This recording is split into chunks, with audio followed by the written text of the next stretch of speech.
안녕하세요. 두 번째 시간입니다. 오늘은 현재 공인중개사 시장 상황과 대처 방법에 대해서 한번 알아볼 텐데요. 이 강의를 준비하면서 제가 많은 뉴스와 기사들 자료 조사해보고 준비를 했다가 다 그냥 때려치웠습니다. 왜냐면 우리 수강생분들이 궁금하신 거는 뭐 기사 그거 못 찾아보시겠어요? 그것보다 궁금한 건 현장의 목소리잖아요. 지금 실제 시장 상황이 어떤지, 지금 자격증을 막 땄는데 지금 바로 뛰어들어도 되는지 안 되는지, 뭐 아파트 시장부터 시작해서 어떤 종목마다 분위기는 어떤지 이런 게 조금 궁금하실 것 같아요. 그래서 그 부분을 핵심적으로 제 주변에 있는 대표님들, 뭐 강북도 있고 강남도 있고 인천도 있고 다양한 대표님들에게 물어봤어요. 요즘에 어떠시냐? 응? 근데 사실 이 잘하시는 분이 잘한다고 말씀을 잘 안 하세요. 특히나 이 부동산 업계는 잘 돼도 안 된다고 해야 되는 게 이 부동산 업계의 특징이거든요.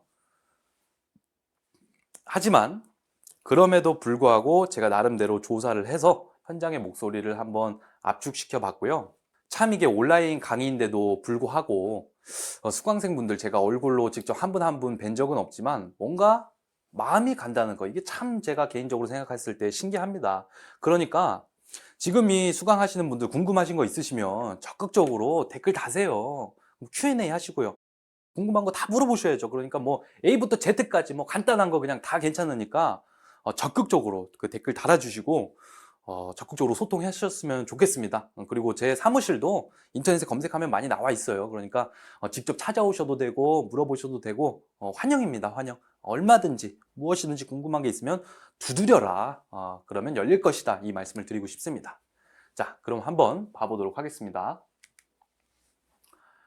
자, 일단 이 강북구에 또 이제 지금 오픈하신 지 얼마 안 됐지만 참 열심히 정석적으로 하시고 있는 대표님이 있어서 그분한테도 물어보고 저기 강남 쪽에 있으신 분들께도 물어봤는데 일단 지금 시장 상황으론 아파트 시장은 뭐 다들 알다시피 거래 절벽인 상황입니다. 매매는 아주 차갑죠.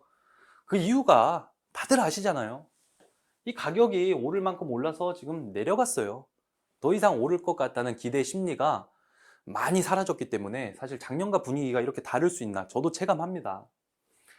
지금 가격은 낮아지고 있고 그렇죠? 하락하고 있죠. 금리는 높아지고 있으니까 높은 리스크를 가지고 수익률이 마이너스 되는 곳에 투자할 사람이 누가 있겠습니까? 네, 당연한 거고요. 지금 이런 시점에서 사실 매매는 실수요자분들 위주로 아주 극급매, 초특급 급매 위주로 거래가 되고 있다고 보시면 될 것 같아요. 사실 저도 작년에 정말 그 분위기, 이 부동산 가격이 치솟을 것 같은, 계속해서 한없이 올라갈 것 같은 그런 분위기를 경험하고 정말 심리적 압박감에 저도 있었던, 어찌 보면 2030 세대 분들은 이제 MZ 세대 그 단어를 되게 싫어하는데 어쨌든 그런 세대로서 사실 실수요자 입장에서는 지금 시장이 오히려 기회가 아닌가 그런 생각이 또 한편으로 들어요.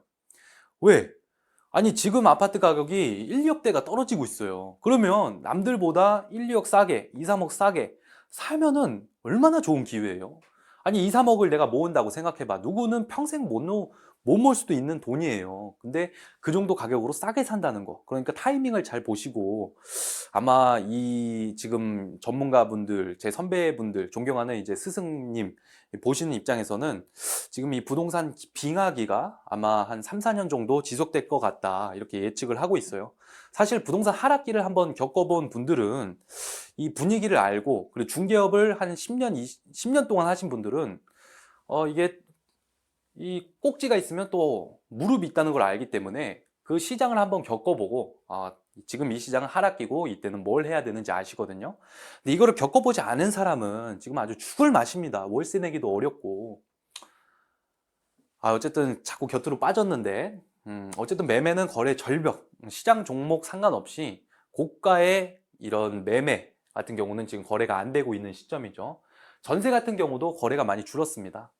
왜? 보통 50%에서 70% 대출을 받잖아요. 신혼부부가 돈이 어디 있습니까? 그리고 부모님 도움 받지 않고서 요즘에 아파트 전세가 32평대 그리고 25평대가 강북구 기준으로 아마 4억에서 6억 사이인 걸로 알고 있어요.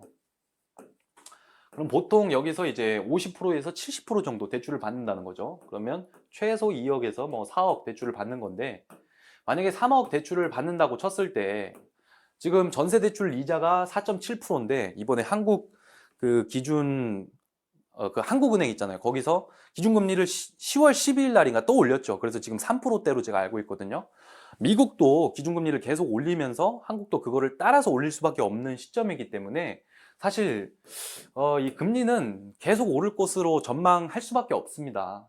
자, 그렇게 봤을 때 3억을 대출받았다 치면 4.7% 이율을 적용했을 때 약 한 120만 원 정도 될 거예요, 아마. 정확히는 제가 잘 모르겠습니다만. 그리고 4억 받으면 더 심해지고요.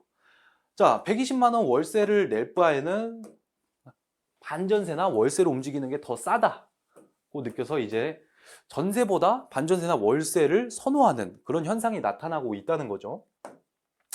네, 아파트 시장은 지금 대략 이렇습니다. 이 시장 속에서 사실 또 꾸준하게 지금 잘 하시는 분들이 있어요. 사실 지금 같은 경우 너무 신규로 진입하는 것은 조금 무리가 있습니다. 정말 잘 진입하셔야 되거든요. 지금 아무래도 잘 하시는 분들은 한 10년 이상 그 아파트에서 자리를 잡으신 분들은 이미 많이 벌어 놓으셨고, 그리고 단골 고객분들이 있기 때문에 그분들을 중심으로 그 사무실을 유지하고 지금 이 시즌에 멀리 뛰기 위해서 더 움츠림을 뛸 준비를 하고 있는 단계라고 보시면 되겠습니다. 자, 그리고 지식산업센터, 저도 굉장히 생소한 분야예요.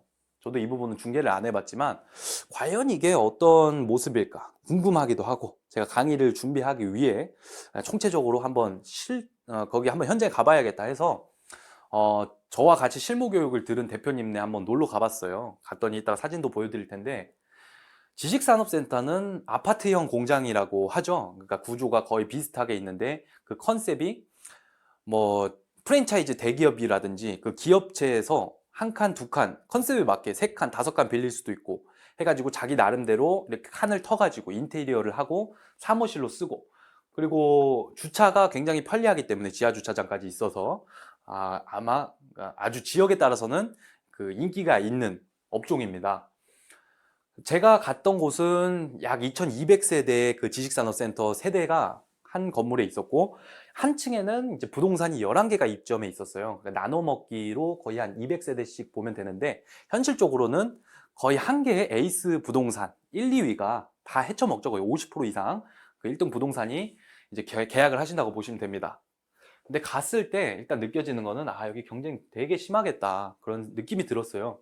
그리고 최신식 인테리어가 되어 있고, 그리고 관리 시스템이 되게 체계적이더라고요. 그 고객의 연락처부터 시작해서 엑셀로 뭐 수수료, 그리고 매출, 뭐 잔금일, 그리고 재계약일, 만기일 이런 것까지 모두 관리되는 그런 모습을 제가 보고 굉장히 저도 자극을 많이 받았습니다. 그래서 포인트는 지금 굉장히 어려움을 겪고 있는 시장도 있지만, 이러한 어떻게 보면 불경기라고 해야 될까요? 전망이 어두운 경기가 침체된 상황 속에서도 꾸준하게 수요가 있고 자리를 잘 잡고 있으신 대표님들도 존재한다. 그게 포인트고요. 그리고 사무실 상가 같은 경우도 굉장히 매력적인 중개 업종입니다. 저도 요즘에는 자연스럽게 상인들이랑 대화를 많이 하게 되더라고요. 거기서 아무래도 현장에 계속 오래 있다 보니까 자연스럽게 거기 동네 사장님들이랑 얘기를 많이 주고받곤 하는데, 제가 존경하는 스승님 그 근처에서 또 중개업을 거의 약 10년 정도 하시고 있거든요. 그분한테 물어보니 지금은 뭐 상가 점포 이런 것도 매매는 올 스탑, 거의 문의가 굉장히 적다고 합니다. 그래서 지금은 사무실, 소규모 점포 위주로 거래가 많이 되고 있다고 해요. 실제로 작년만 해도 금리가 많이 낮았어 가지고 아무래도 사업을 도전하시는 분들이 꽤 있었거든요. 근데 지금은 참 문의 한 통 없는 게 저도 신기합니다. 그래서 지금 같은 경우에는 아무래도 이자가 높기 때문에 이분들도 대출을 받아서 도전하시는 분들이 많아요. 그리고 사업을 하시는 분들은 음식을 파시거나 뭐 어떤 사업을 하든지 사실 인테리어 비용이 만만치 않거든요. 뭐 전기를 증설해야 될 수도 있고 가스 공사를 해야 될 수도 있고 이런 비용이 꽤 있기 때문에 도전하는데 지금 아마 조금 기다리고 있지 않을까. 그리고 좀 더 신중해지지 않았나 이런 생각이 많이 듭니다. 그래서 소규모 점포 위주로 거래가 되고 있다고 저는 생각을 하고요. 그리고 주택 시장, 이제 제가 있는 그 시장이죠. 단독 다가구 그리고 빌라 이런 것들이 있는데, 빌라 같은 경우는 지금 신축 그 시장은 여러분들도 알다시피 거래가 안 되고 있죠. 왜? 매매가가 거의 보통 이 신축 빌라가 보면 한 4억에서 6억 정도 합니다. 이 원자재 값이 높아져서 그런데요. 그러다 보니까 이 가격이면 사실 아파트와 큰 메리트가 없어요. 작년 같은 경우 뭐 아파트 뭐 32평대가 보통 다 10억 이상이었기 때문에 상대적으로 저렴해 보여서 이 빌라들을 많이 사셨는데, 지금은 사실 아파트 가격이 떨어져서 뭐 8억 뭐 이렇게 내려가고 있기 때문에 큰 차이, 큰 메리트가 없어서 빌라, 신축 빌라는 매매가 거의 없다. 그래서 지금 빌라를 짓는 건설업자 분들도 아마 애가 타시지 않을까 싶습니다. 굉장히 어려운 시기를 지니고 있다고 보시면 될 것 같아요. 그리고 전세 같은 경우는 사실 요즘에 역전세라든지, 그리고 이번 정부에서 또 특히 그 전세 사기꾼들 다 잡겠다 이렇게 발표를 했죠. 그 정도로 보증보험이라든지 이런 것도 가짜로 자꾸 서류를 꾸미고, 그리고 매매가와 거의 가격 차이가 안 나는 이 전세 빌라 때문에 문제가 많아. 신축 빌라 전세 수요는 많이 거의 줄어든 것 같습니다. 중개업자들도 손을 안 대요. 잘 문제 생기면 굉장히 곤란하니까요. 자, 그래서 정리를 해보면 신축 빌라는 잘 움직이지 않고 있고, 구축 위주의 매매, 전세, 월세 수요는 꾸준하게 있다, 이 말씀을 드리고 싶습니다. 왜냐면은 이게 가능한 게, 구축 빌라 같은 경우는 강북구 기준으로는 잘만 구하면 2억 원대도 있어요. 진짜 2억 원 밑으로. 그러다 보니까 이게 접근이 가능한 거거든요. 전세나 월세, 뭐 보증보험이 가능하고, 주인분도 변동이 없이 이런 확실한 매물들은 사실 거래가 잘 되고 있습니다. 특히 요즘 같은 때는 뭐 이거 LH 전세 계약으로 또 많은 분들이 그래도 유지를 하고 있죠. LH 전세 계약이라는 것은 뭐 아시는 분들은 아시겠지만 저소득층을 도와주기 위한 이 공공 뭐 전세 제도라고 보시면 됩니다. 그래서 거의 뭐 이 전세 대출 같은 경우는 그 본인 부담금이 100만 원만 있으면 1억 2천까지 대출을 해주기 때문에 돈이 없으신 분, 지금 자금이 많이 부족하신 분들이 많이 구하시는 형태예요. 이렇게 하고 있고, 실제로 제 또 이 친한 그 동료 형님 중에 또 저기 강북구에서 이제 빌라를 위주로 계약을 하시는 분이 있는데, 이분도 굉장히 잘하세요. 매매 계약을 꾸준히 하시면서 빌라 같은 경우는 또 컨설팅비를 받습니다. 그래서 뭐 많이 받을 때는 1,000만 원까지 받으시는 경우도 있고, 하지만 저는 그 분야는 아직 잘 모릅니다. 하지만 이렇게 움직이시는 분들이 있다는 거, 저도 관심이 가더라고요. 그래서 저도 천천히 지금 발을 움직이고 있는 상황입니다.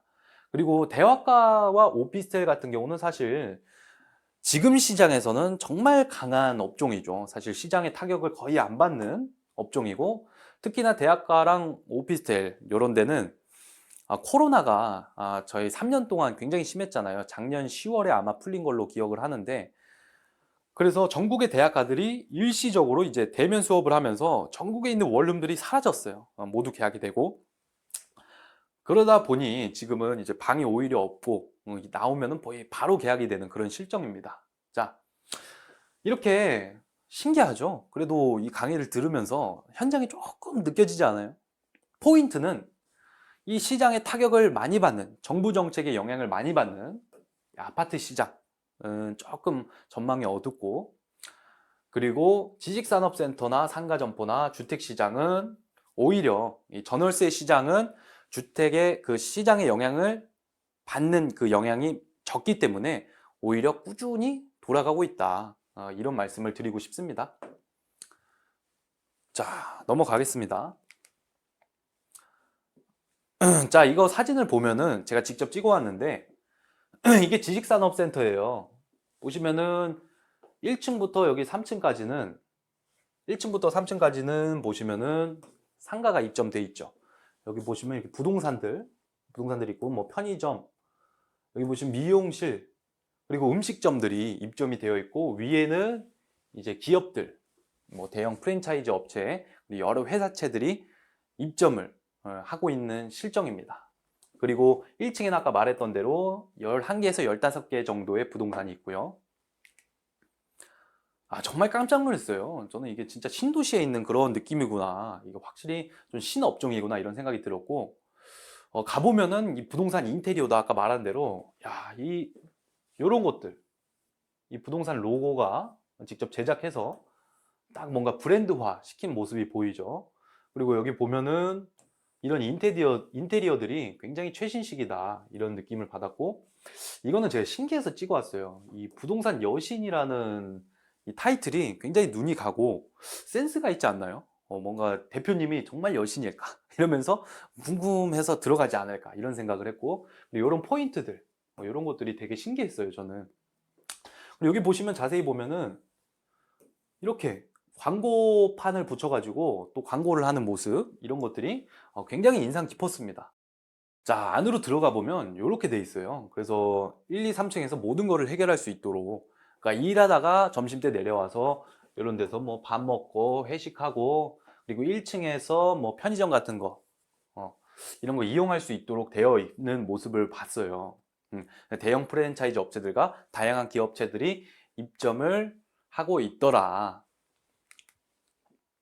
자, 여기서 포인트는 같은 시장 상황 속에서 왜 다른 결과가 나올까? 이거 한번 고민을 해봐야 되거든요. 자, 어떤 분은 지금 시점에서 월세 부담을 가지고 있고, 수익도 마이너스 되고 있고, 계약도 잘 안 되고, 우울해. 그래서 사무실 오픈도 잘 안 하고, 자체 휴업을 시켜버렸어. 그냥 휴가 가버리고.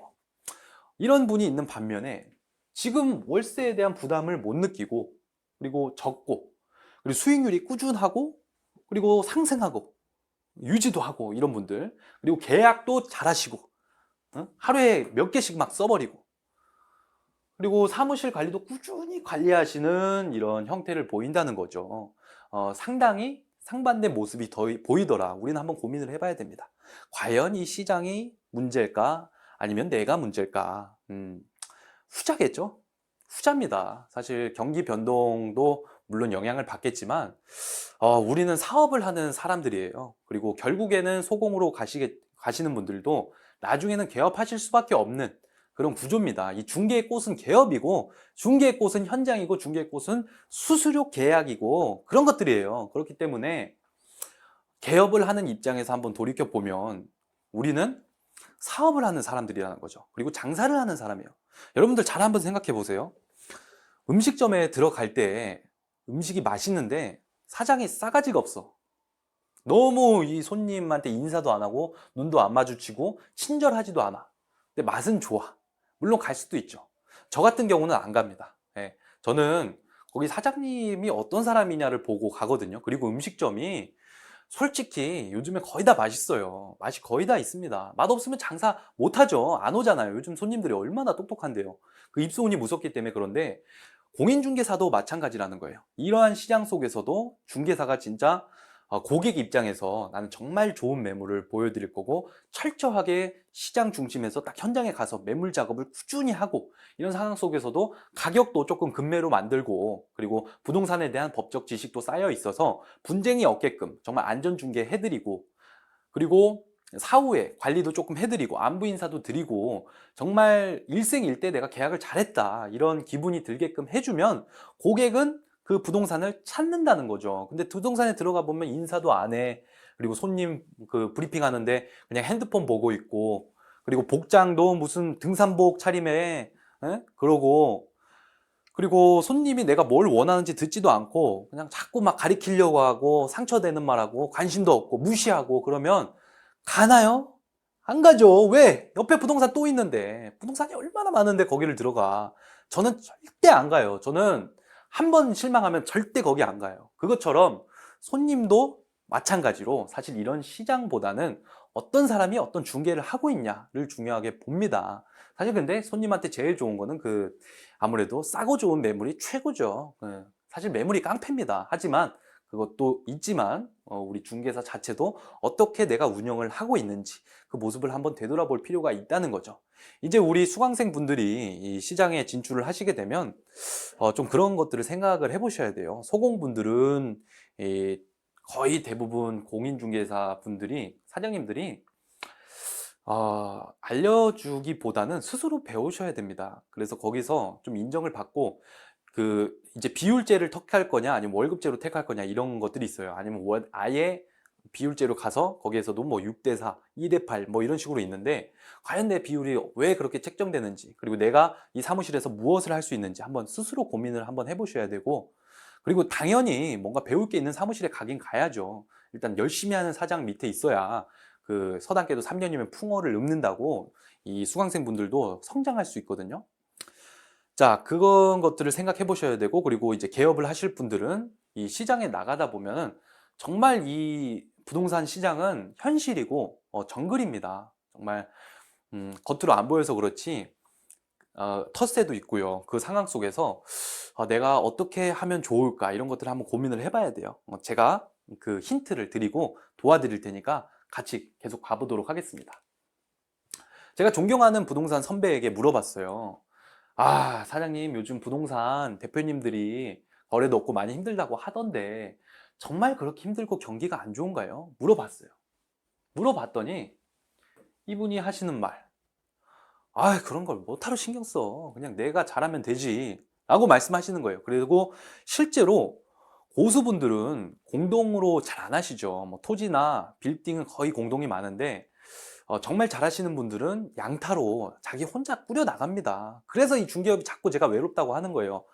혼자서 매물 작업하고 광고하고 손님과 계속해서 소통하고 치고 나가야 돼요. 이 시장 속에서 그냥 술 먹고 그냥 인맥 관리 뭐 한 답시고 여기저기 다니고 하다 보면 본질에서 벗어나는 거예요. 중개의 본질은 뭐다? 중개다. 그래서 매물 작업하고 광고하고 이런 데 집중을 해야 된다. 그런 말씀을 하시더라고요.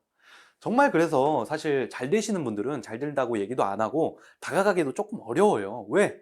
그 노하우를 쉽게 알려주고 싶지 않고 이미 워낙 많은 사람들이 자기한테 와서 물어보고 신세 한탄 하고 하기 때문에 이분들은 애초에 차단을 하는 겁니다. 어쨌든 경기는 중요하다 안 중요하다, 물론 중요하지만 엄청나게 중요하진 않다. 그것보다 내가 얼마나 꾸준히 매물 작업하고 현장에 부닥치느냐, 그게 중요하다고 저는 생각을 합니다.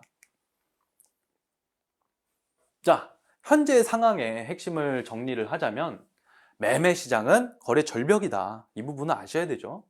그리고 전세보다 월세 수요나 반전세 수요가 많아졌으나, 그리고 많아졌다. 이거는 이제 많아졌다. 그리고 지산, 상가, 대학가, 오피스텔 상권은 여전히 거래가 꾸준하다. 그리고 포인트는 경기 상관없이 계약을 성사시키고 꾸준하게 거래를 잘 하고 있는 대표님들이 존재한다는 거, 이게 포인트입니다. 그러니까 너무 이제 겁먹으실 필요도 없고, 사실 시장에 적극적으로 부딪혀서 열심히 해보는 것이 저는 훨씬 더 중요하다고 합니다. 저도 제가 2020년 5월 달에 오픈을 했어요. 아직도 기억이 나요. 그때가 정말 맨바닥에 부딪히는 2달 동안 사실 제가 아무것도 못하고 그 계약이 없었어요. 근데 첫 계약이 나오는 순간 진짜 그 짜릿함, 그 이루 말할 수가 없습니다. 저도 그 코로나 가장 심할 때 오픈했는데 정말 감사하게도 또 손님들이 와주시더라고요. 그것처럼 대표님들 너무, 그 수강생분들 너무 경기가 좋니 안 좋니, 레드오션이니 아니니 그런 말에 너무 휘둘리시지 마시고 해보세요. 그리고 이 중개업에서 성공한 분들을 만나시고 그분들의 얘기를 들으세요. 중개업을 해서 성공하신 분들은 중개업을 해보라고 하거든요. 근데 중개업을 해서 지금 별 재미가 없어. 근데 그 이유는 사실 왜 안 될까 고민해보면 그분한테 답이 있거든요.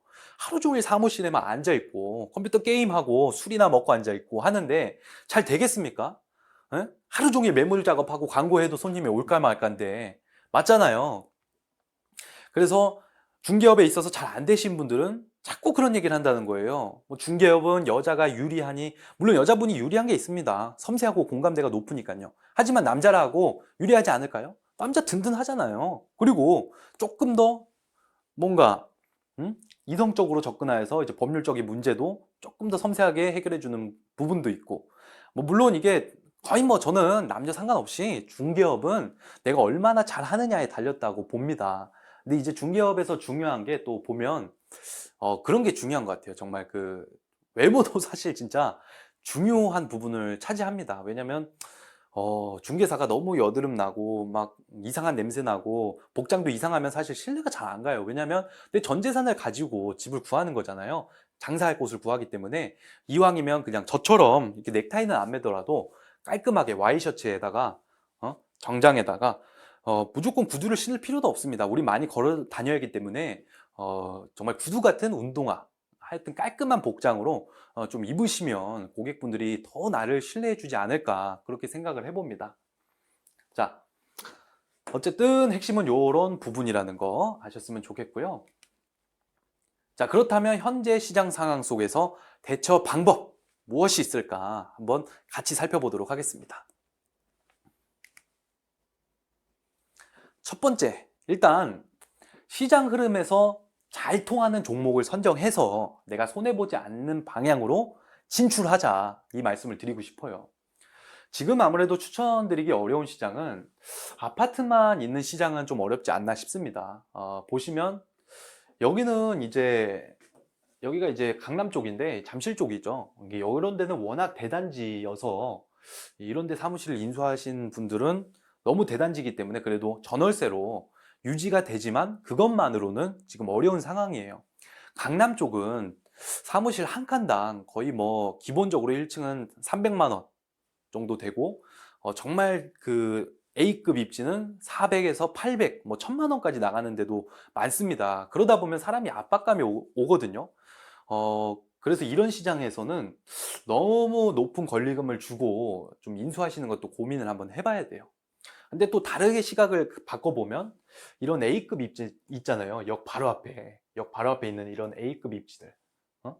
제가 이쪽은 잘 모릅니다만 어쨌든 그 시장의 A급 입지들이 지금 나오고 있어요. 나오는 이유는 끝났기 때문입니다. 시장이 한번 끝났기 때문에. 지금으로부터 다시 시장이 시작하려면 시간이 걸리기 때문에 이미 오래 하신 분들, 할 거 다 했다. 이제 중개업 떠나도 되겠다. 하신 분들이 사실 협회에 올리지 않고 조용조용하게 비밀리에 소개로 거래를 합니다.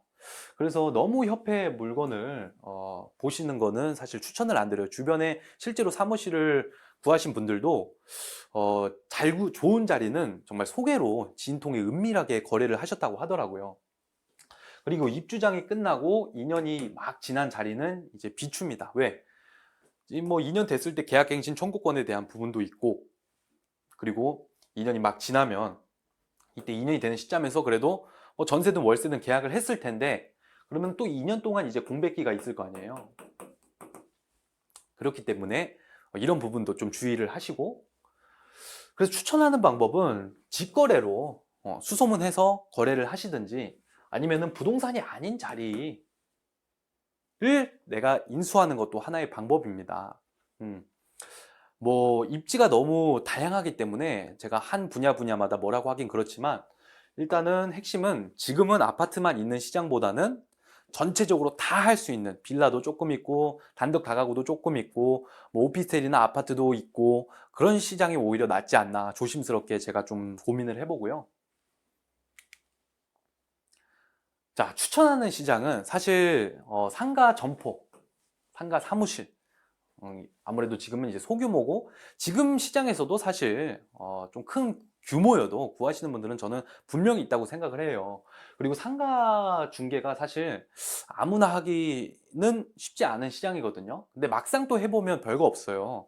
물론 쉽진 않지만 그 이유는 이 상인들이 꾼이기 때문입니다. 이분들은 장사를 하면서 산전수전 다 겪었기 때문에 권리금 조절도 살짝 필요하고, 그리고 어떤 비품에 대해서 뭐 어느 정도 원상복구에 대한 부분이나 여러 가지 좀 얘기할 것들이 있기 때문에 난이도가 있는 것처럼 보이지만 막상 해보면 별거 아니더라. 주거용보다는 조금 난이도가 있지만 그래도 별 차이는 없습니다. 그래서 해보셨으면 좋겠어요. 그리고 상가만 있으면 또 어려울 수 있기 때문에 주택도 어느 정도 있는 시장이 낫겠죠. 그리고 지식산업센터 같은 경우도 사실 제가 현장을 가보니까 참 비전이 있다 이런 생각이 들더라고요. 아니면 실장으로 좀 경험을 해보고 시장에 입문해보는 것도 하나의 방법이고요. 그러니까 내가 잘 모르는 분야는 뭐 실장이든 뭐든 한 1년 정도는 경험해보는 게 좋은 것 같아요. 거의 뭐 공식이죠. 카페를 차리고 싶으면 카페 알바를 1년 해보듯이 어떤 공인중개사로서 내가 확신이 없고 그 분야를 잘 모른다면 물론 부딪히는 것도 좋지만 소공으로 일단 시작해보고 개업하는 것도 하나의 방법이죠. 그리고 소형 평수의 아파트 시장은 또 할만하지 않나 그런 생각이 듭니다. 왜? 가격이 그만큼 상대적으로 저렴해서 매매는 사실 잘 안 될 수도 있는데 전세나 월세는 꾸준하게 돌아갈 수 있는 시스템이기 때문에 추천을 드리고 싶고, 그리고 업무지구의 오피스텔이나 이제 대학가 시장도 꾸준하기 때문에 처음 하시는 분들, 나는 전월세부터 시작하시겠다는 분들은 이런 중심으로 한번 찾아보셔도 되지 않을까 싶습니다.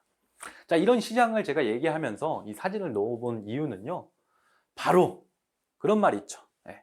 옷에 가랑비 젖듯이 물에 젖는다. 진짜 제가 존경하는 그 이 사업가, 그 건축주 대표님께서는 이런 말을 하더라고요. 원래 부자는 말이야, 젖는 거야. 이렇게 얘기하더라고요. 실제로 작은 돈이 모여서 큰 돈이 되거든요. 그렇다시피 사실 이 주택 같은 경우도 한 건 중개를 하면 한쪽에 15만 원이에요, 최소. 그가 30만 원이 적은 돈인가요? 어?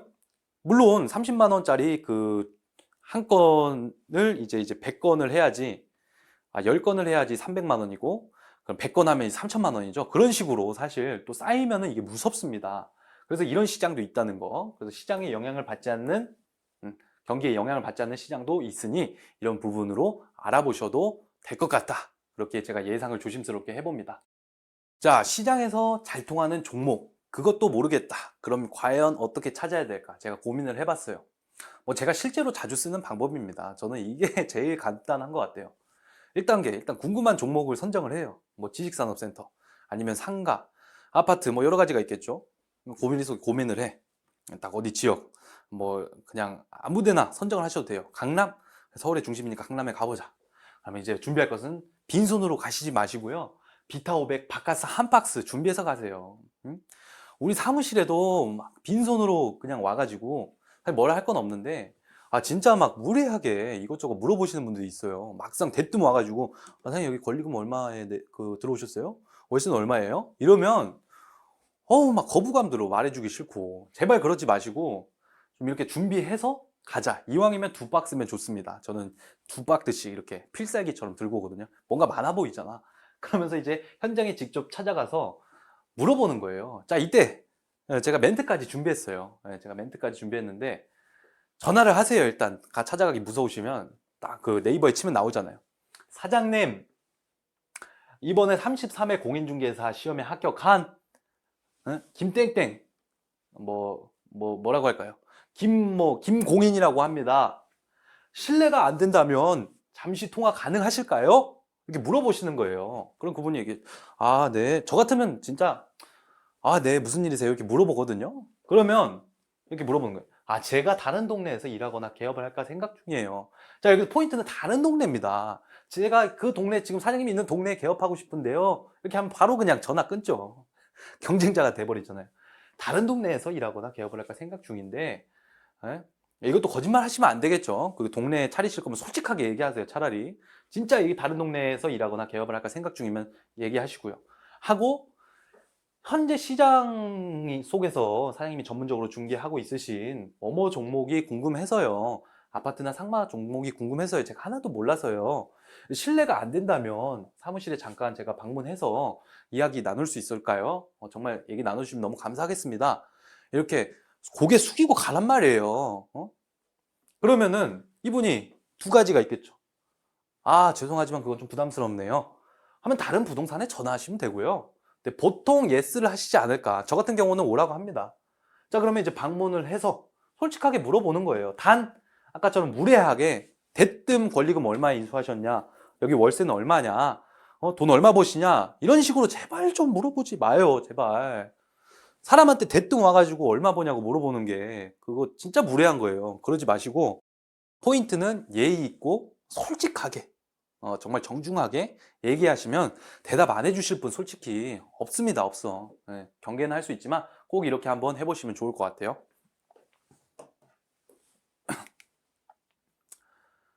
자, 그리고 2번째, 지금 이런 시장에서 우리가 살아남기 위해서는 아까도 말했듯이 중개업의 본질인 이 매물 작업과 현장 답사에 집중한다. 맞죠? 정말 맞는 말 아닙니까? 아까도 말했듯이 참 주변의 고수분들이 이런 말을 했어요. 이럴 때일수록 다음 시장을 준비하기 위해서 높이 더 멀리 뛸 준비를 위해서 오므려야 된다. 예. 그래서 이 시장 속에서 오히려 매물 작업하기 좋잖아요. 매물들이 막 쏟아지잖아요, 아파트. 그리고 상가도 지금 많이 내놓으세요. 왜? 장사하기 힘드니까. 맞잖아요. 요즘 물가도 많이 오르고. 자, 이때 우리가 할 일은 중개의 본질에 집중하셔야 됩니다. 적극적으로 현장에 가서 임대인분 연락처 어떻게든 따셔야 돼요. 그리고 점포주분들 연락처들 따시고 매물 작업해서 현장에 자꾸 부딪혀셔야 돼요. 이게 처음엔 어렵거든요. 막 가서 막 욕먹을 때도 있어요, 저도. 하지만 어떻게? 명함 드려야죠. 명함 드리면서 안녕하세요. 여기 동네에서 중개업 하고 있는 사람입니다. 사장님 혹시 뭐 여기 저희 손님이 있는데 여기 뭐 도와드릴 거 없을까요? 혹시 뭐 거래하실 좋은 조건에 거래하실 생각이 있으세요? 뭐 전월세 뭐 빼드릴 거 있을까요? 야, 저는 진짜 열심히 VIP로 모시겠습니다. 하면 누가 싫어합니까? 누가 싫어해? 전월세는 잘 빼주면은 장땡이고요. 그게 최고고, 그리고 매매는 원하는 가격에 팔아주거나, 그러면 제일 좋죠. 이런 것들, 매물 작업하고. 점포주분들도 매물 작업 적극적으로 이렇게, 다니셔가지고, 동네 지리를 좀 아셔야 되지만 상인들과도 적극적으로 얘기를 하셔야 돼요, 계속. 자, 그리고 나서 이제 광고를 해야겠죠. 자, 광고도 진짜 적극적으로 해야 돼요. 네이버 서브 같은데 이제 광고 올려보시면 아시겠지만, 물건 하나 올리는데 거의 뭐, 한 10분 정도 걸리지 않나. 소유주 이름 찾고 뭐 등록하려면. 그래서 귀찮습니다, 사실. 광고 올리는 게 제일 귀찮은 것 같아요. 하지만 해야 된다. 사진도 좀 이쁘게 좀 찍으셔서 포샵도 좀 하고, 예? 그리고 제일 중요한 게 요즘 같은 시장에선 가격 조율을 잘해야 되겠죠. 가격 조율을 해야 돼요. 사장님, 아니 지금 시장 같은 경우에 1억씩 빠져도 안 나가는데 사장님 급하시면 지금 조금 더 내려서 파셔야죠. 더 내려가기 전에 본전이라도 뽑으시는 게 낫잖아요. 이렇게 해가지고 계속 그 가격을 조율해야 돼요. 단 상대방 기분 나쁘지 않게. 그러니까 쿠션을 깔아 놓으세요. 사장님, 저는 중개를 하는 입장이고 일을 만들어야 하는 입장이니 기분 나쁘게 듣지 마시고요. 또 그리고 요즘에 손님 몇 분이 방문을 하셨는데 다들 의견이 분위기가 이러합니다. 사장님, 더 가격이 떨어지고 하락하기 전에 조금 더 아쉽겠지만 이 정도 가격에 맞춰서 파시는 게 어떨까요? 그렇게 하면 팔릴 것 같습니다. 해서 매물 작업 하셔야지 어떡해요. 그리고 이제 매수인들이 그 광고를 보고 전화가 오면 적극적으로 전화 상담 해주시고. 그리고 제가 느낀 게 뭐냐면 참 이게 중개업의 비밀인데 제가 하나 말씀드릴까요? 진짜 하나 이 비밀을 하나 말씀드릴게요. 일단 첫 번째, 중개업에 있어서 이 계약에 대해서 클로징을 처음에 되게 어려워하시는데, 자, 계약을 잘하는 방법, 제가 생각하는 계약을 잘하는 방법은 첫 번째, 일단 보여준다. 안 보여주는 분들도 되게 많거든요. 왜냐면 손님이 아닌 것 같아서. 근데 보여주면 일단 50% 이상, 시작이 반이라는 말처럼 일단 보여주면 계약할 확률은 절반. 계약할 수도 있고 안 할 수도 있고 50%씩이잖아요. 근데 보여주면 그 확률은 50%로 올라가는 거예요. 맞죠? 보여줘. 근데 이 사람이 뭔가 부족한 게 있거나 마음에 안 들어. 두 번째, 이제 재만남. 상담을 물론 잘 해야 됩니다. 무조건 보여준다고 되진 않아요. 자, 보여주고 이분이 더 원하시는 거를 재만남을 통해서 한 두세 번 보여줬을 때 뭐 안 되는 경우도 있지만 저 같은 경우에는 거의 한 7, 80%는 계약으로 성사되지 않았나 이런 생각이 듭니다. 그래서 사실 계약을 잘하기 위해서는 일단 첫 번째는 보여줘야 돼요. 그러니까 내가 현장을 먼저 가봐야 된다고요. 가보고 광고하고 보여주고 보여준 다음에 이 사람이 마음에 안 들어 한다. 그러면 거기서 좀 이제 저 같은 경우는 원샷 원킬 스타일이기 때문에 어, 조금 아쉽게 끝난 경우도 많지만 하지만 거기에서 끝나지 않고 설득은 여러 번 하는 거거든요. 그러니까 손님 어떤 게 조금 불편하셨어요? 어떤 걸 더 원하십니까? 제가 VIP로 대접해 드릴게요 하면서 커피도 내줘 드리고 전화도 하고 해가지고 두세 번 만나서 보여드리면 그 사람은 거의 계약을 할 가능성이 매우 높다는 거예요. 이 부분 꼭 아셨으면 좋겠고, 자, 그래서 이러한 것들, 매물 작업 현장 답사, 그리고 적극적인 광고와 가격 조율, 적극적인 이 고객들과의 전화 상담을 통해서 이 금융망에서 서로가 빠져나가지 않게끔 하고 계약을 이끌어내는 것이 최고의 공인중개사에게 영양분이고 우리가 이 시기를 대처하는 방법이다. 본질이잖아요. 그렇죠? 네, 기본이 제일 중요하고 기본이 제일 충실해야 됩니다. 저도 잘 못할 때 많죠. 저도 기복도 심하고, 뭐 저 같은 경우도 게으를 때도 많고, 하지만 그래도 이렇게 해야 된다는 거예요.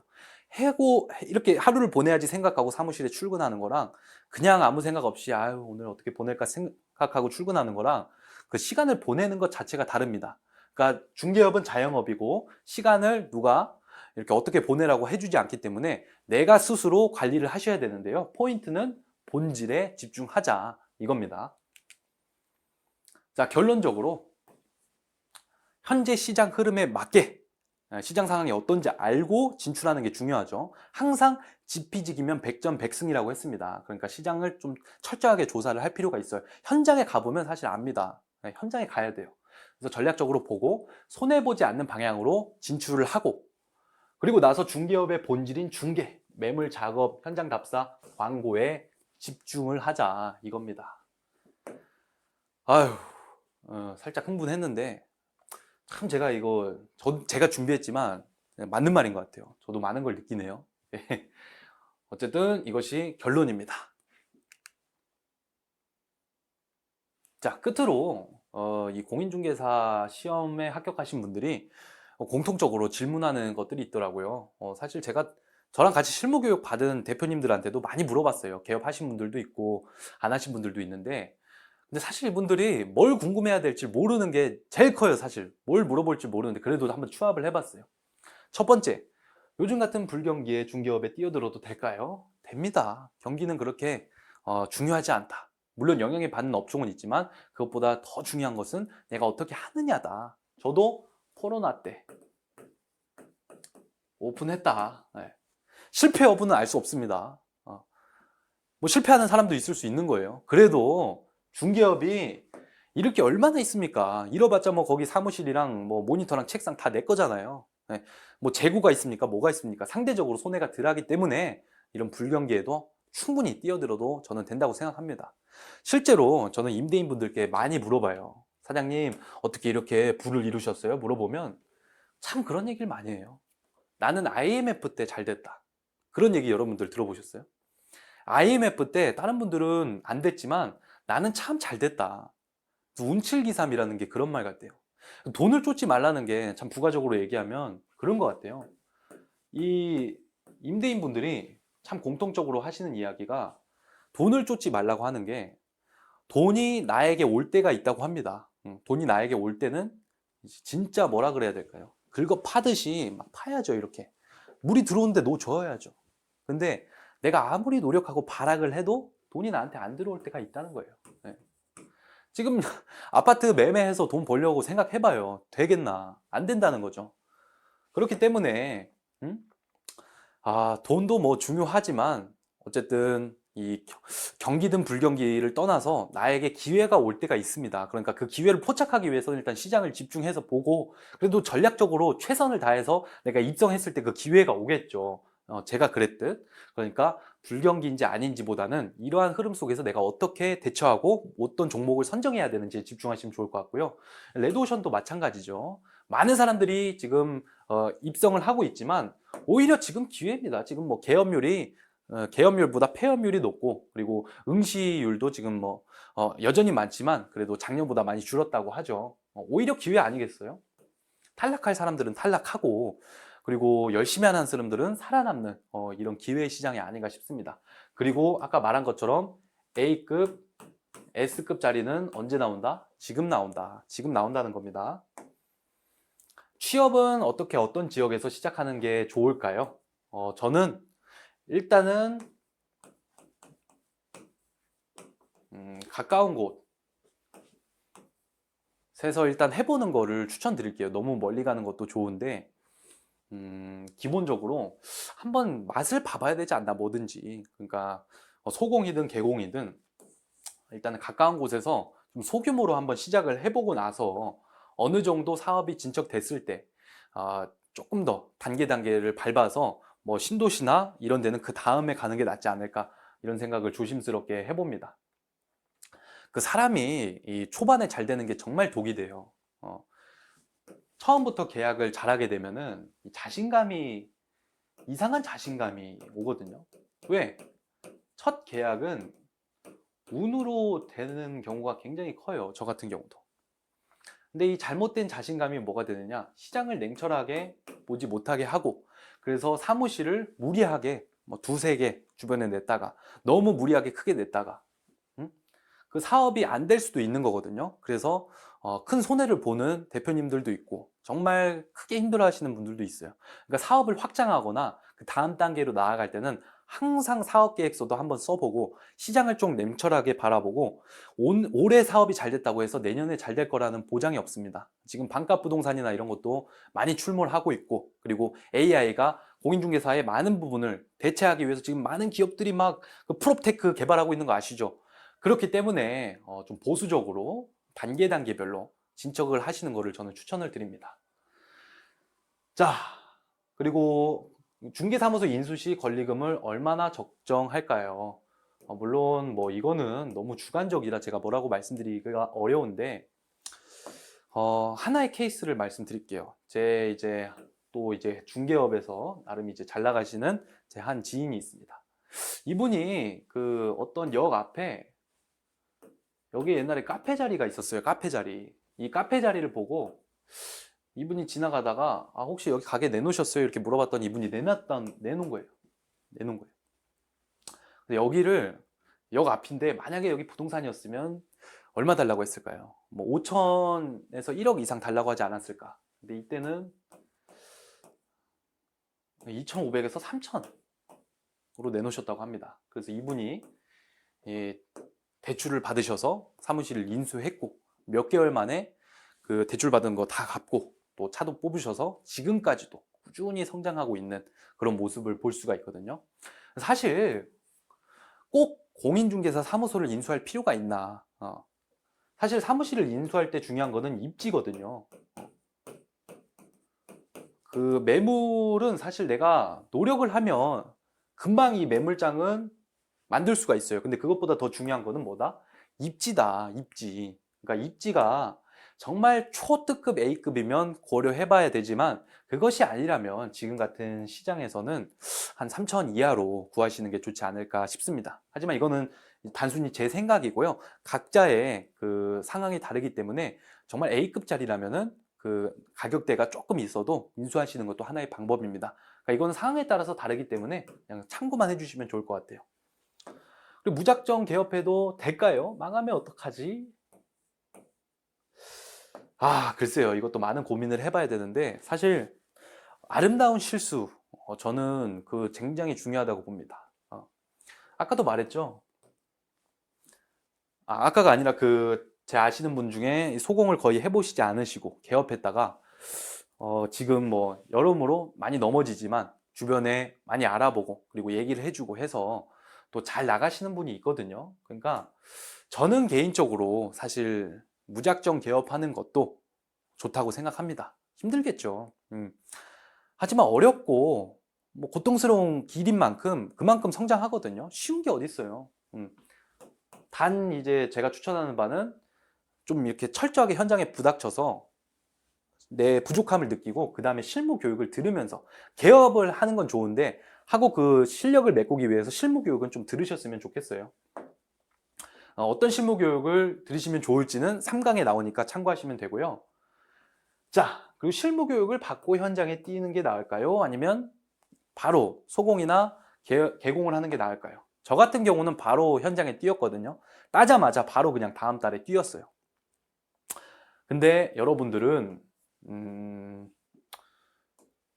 저는 현장에 바로 뛰는 걸 추천드립니다. 실수도 해봐야지 내가 어떤 거를 보충할 수 있는지 느껴지거든요. 그러니까 현장에 뛰면서 실무 교육 받는 것을 추천드립니다. 실무 교육부터 받으면 좋긴 한데 잘 와닿지가 않아요. 그냥 수박 겉핥기 식으로 되길 수가 있으니까. 그럼 사람이 이제 그 텐션이 중요하거든요. 딱 땄을 때 하고 싶을 때 해야지 너무 준비만 하다 보면 끝이 없습니다. 뭐 맞잖아요. 뭐 결혼이든 사업이든 사실 너무 재다가는 이도저도 안 돼요. 그냥 모를 때 저질러 버리고 그 다음에 생각하시는 것도 하나의 방법이라고 저는 개인적으로 생각합니다. 그러니까 내가 손해보지 않는 선에서, 적당한 선에서 하셔야 됩니다. 그러니까 사업계획서 한번 써보시고 이렇게 제가 말한 내용을 토대로 해서 한번 준비해 보시면 좋지 않을까 싶어요. 자, 마지막으로 준비한 명언인데요. 이 강의를 준비하면 제가 봤는데 너무 이 말이 좋아요. 지금 이 영상 보시는 수강생 분들 다 같이 한번 읽어보실까요? 자, 3, 2, 1. 미래는 소원을 돌려보내고 팔을 벌려 당신을 기다리고 있다. 야마다 어떤 분인지 모르지만 이분이 썼다는 거예요. 그리고 요거는 이제 저의 수강생분들을 위한 하트. 너무 좋은 말이죠. 미래에서 이 미래라는 존재가 소원을 현재 우리에게 보내고 있다는 거예요. 그리고 미래에서 팔을 벌려서 기다리고 있는 거죠. 그것처럼 그런 말이 있잖아요. 사실 여러분들 가슴 속에 있는 가능성을 좀 스스로 믿으셨으면 좋겠고, 저도 정말 이제 실전파거든요. 저는 인생은 사실 뭐 공부도 필요하지만 인생은 실시간이고 현장이고 실전이라고 생각을 합니다. 그래서 내가 한번 해봐야지, 부딪혀봐야지 저는 아는 스타일이고, 제가 머리는 그렇게 솔직히 똑똑하지 못해요. 제가 판례도 그렇게 엄청 많이 보는 스타일도 아니고, 솔직히 공부 저도 엄청 열심히 하는 스타일 아닙니다. 하지만 제가 가지고 있는 그 강력한 장점 중에 하나는, 저는 일단 실천력은 있어요. 참 저도 고비 많은 스타일인데 어떻게 그렇게 실천력은 있는지 모르겠어요. 좀 지르는 스타일이거든요. 그래서 저도 뭔가 질렀을 때 두려움이 있다는 거죠. 하지만 이 말처럼 시간이 지나고 돌이켜보면 그때 참 하길 잘했다, 나를 믿길 잘했다, 이런 생각을 많이 해요. 그러니까 수강생 분들도 지금 자격증을 딴 이 시점에서 과연 내가 할 수 있을까? 이렇게 해도 될까? 고민하시는 분들 많을 거예요. 그 사무실 계약해 놓고 대표님들의 특징이 고민을 엄청 많이 해요. 이게 될까 말까? 이거 진짜 내가 잘못 계약한 거 아니야? 그래서 막 밤을 새고 막 고통스러워하고 막 이렇게 하는데, 너무 그러실 필요 없다. 정말 긍정적으로 할 수 있다고 진짜 자신을 응원하시고, 정말 내가 1년 후에 되고 싶은 거를 이 노트에 한번 써보셨으면 좋겠어요. 저도 그런 걸 많이 쓰거든요. 지금도 저기 제 명함에 써가지고 코팅해서 항상 읽고 있는데, 어쨌든 제 생각은 그렇습니다. 내가 생각한 대로 이루어지고, 그리고 뭐든지 할 수 있다. 거의 계획해 놓으면 저는 7, 80%는 시간이 지나면 이루어져 있더라고요. 그러니까 긍정적으로 생각하시고 할 수 있다고 생각하시고, 여러분들의 생각이 이 소원과 합쳐져서 미래에 도달하기를 저는 희망해 봅니다. 오늘 강의는 여기까지 하고요. 다음 시간에 또 뵙도록 하겠습니다. 감사합니다.